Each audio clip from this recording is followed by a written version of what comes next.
चुनावों से पहले सरकार की मंत्री लोगों के बीच पहुंचकर उनकी समस्याओं का समाधान कर रही हैं।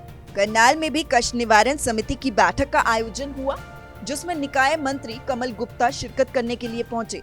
इस दौरान कमल गुप्ता ने लोगों की समस्याओं को भी सुना। मंत्री ने 15 समस्याओं में से 11 समस्याओं का मौके पर ही समाधान किया, जिसमें से 4 समस्याएं पुरानी थी, वहीं 4 समस्याओं का अगली मीटिंग में निपटारा किया जाएगा। नगर निकाय मंत्री कमल गुप्ता ने कहा कि कई शिकायतों में एडीसी और एसडीएम को नियुक्त किया गया है, वो उसकी जांच पड़ताल करेंगे। आज यहाँ करनाल की जिला ग्रीवेंस कमेटी,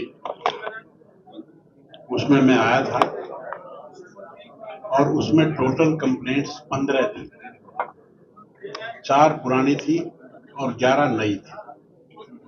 तो 15 में से लगभग जो 4 पुरानी थी उन सभी का फैसला हो गया, उसका निपटारा हो गया, और बाकी जो 11 नई थी उसमें से 7 का फैसला हुआ, 4 रह गई, उनको हमने पेंडिंग रखा है। और उसमें हमने एक में एडीसी साहब की, किसी में एसडीएम साहब की, इस तरह से इंक्वायरी मार्क की है। और उसमें हमने ऑनरेबल जो ग्रीवेंस कमेटी के मेंबर्स हैं उनको भी उस इंक्वायरी को दोबारा मार्क किया, और उसमें हमने ग्रीवेंस कमेटी के जो रिप्रेजेंटेटिव्स हैं उनको भी उसमें लगा दिया, उनको हमने पेंडिंग रखा।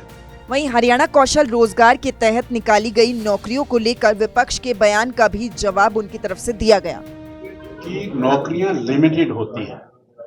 अगर हमने यहाँ के लोगों को जो इच्छुक हैं, कोई जबरदस्ती तो है नहीं, अगर बाहर भी नौकरी मिले तो इसमें भी विपक्ष राजनीति करे तो भगवान ही उसका खैर खां है।